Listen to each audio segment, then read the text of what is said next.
So in What a Time to Be Alive, we follow Sikan, who is a 21-year-old student, university student at the start of the novel. She comes from a small town in southern Sweden where she has been, just ostracized and quite harshly bullied her whole life. And she's an only child, and her parents are emotionally quite unavailable. So she's never really experienced any true intimacy.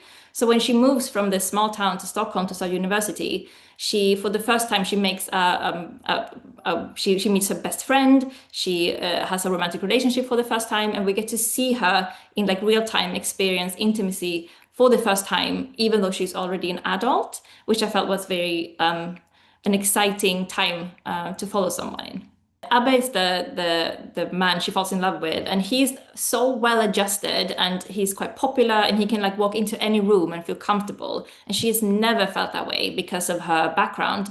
So when she first notices him, she is, I think, more than she falls in love with him. For like in the beginning, she's more almost envious of him. Like he has a natural way of just being in the world. And because Sigan is so she's quite socially awkward. She doesn't really know how to communicate like an ordinary human being. And seeing someone excel at that, it becomes almost like catnip to her. She wants to get to know him and sort of understand how someone can find themselves so like moving so easily through the world.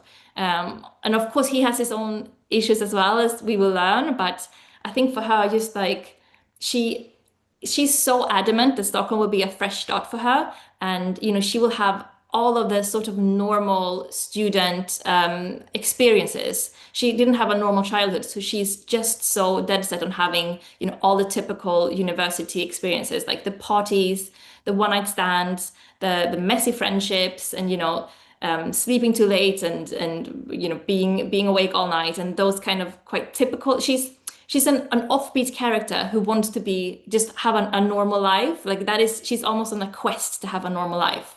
As much as she is drawn to his sort of well-adjusted men, he is drawn to her because she is eccentric, and he always wants her to, stay authentic and to be true to her own eccentricity, while she is on a mission to become more normal. So I think that they have a conflict there where the person that he falls for is a person that she's trying to shed. And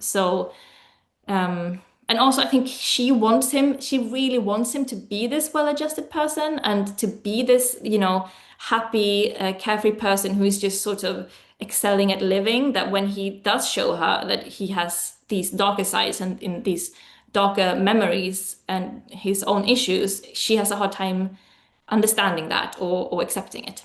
So definitely a plotter. I love a spreadsheet. So I do plan out more or less the whole novel before I sit down and write a single word. That's just my process. But, that being said, almost paradoxically, I don't like doing research. I feel like research sort of stunts my imagination, and I much prefer coming up with everything from the settings to the dialogue, and just the characters' issues and quirks. I feel like I've read enough and I've experienced enough to take from what I already have, instead of actively going out to search for new information or inspiration. Because I feel like that almost, in me, it feels like it becomes almost reporting rather than inventing, if that makes sense.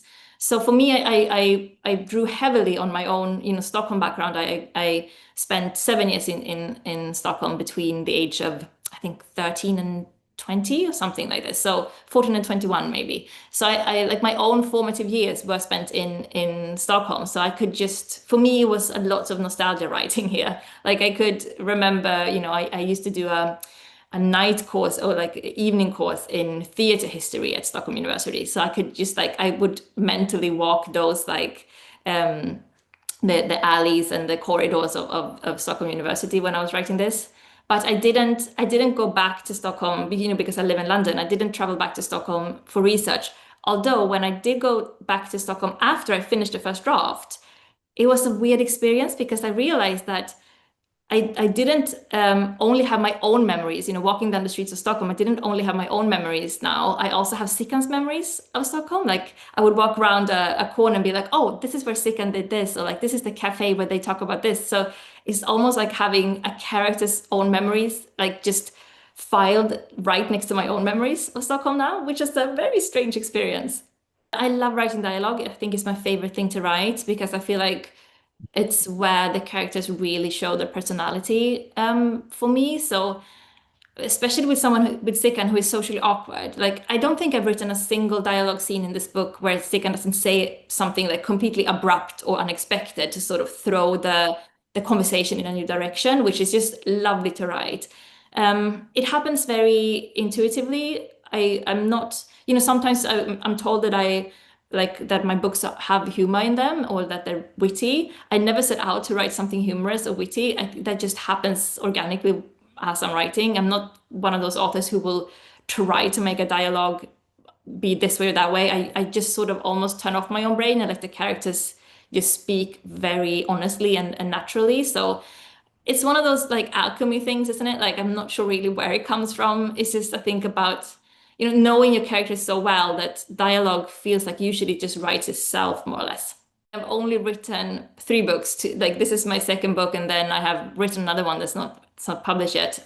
So fingers crossed it will be at some point. But so far I've been sticking quite firmly to my outline when it comes to the chapter order and the chapters which roles the chapter will play and like which work each scene has to do for the story because I do believe a lot in story structure and like how satisfying it is to read a story that is structured like thoughtfully. So for me, it might sound that that makes the writing feel less inspired and more sort of strict, but for me, it's the other way around. I feel like my imagination like comes alive more when I know that the structure is already there. So I don't have to worry about the structure. I can focus on each scene and let the scene be as like organic and playful as possible because I already know I don't have to worry about, where in the book it will end up or if it's doing its part because I know where I'm going. So Sikan has absolutely zero say in where this book is going. I'm definitely the dictator of these novels, and she, obviously because the things that I put her through are really quite brutal sometimes. I almost, feel bad as an author putting such a pure soul because she is such a wonderful, kind and pure soul, and I'm putting her through a lot in this book. But it is the plight of the author. I feel like we have to sort of torment our characters before we can make it easier for them, better for them, hopefully by the end of the book. Why, from an advice standpoint, do you feel that way? It's drama, that's tension. Like without it, like there are no otherwise there wouldn't be any stakes.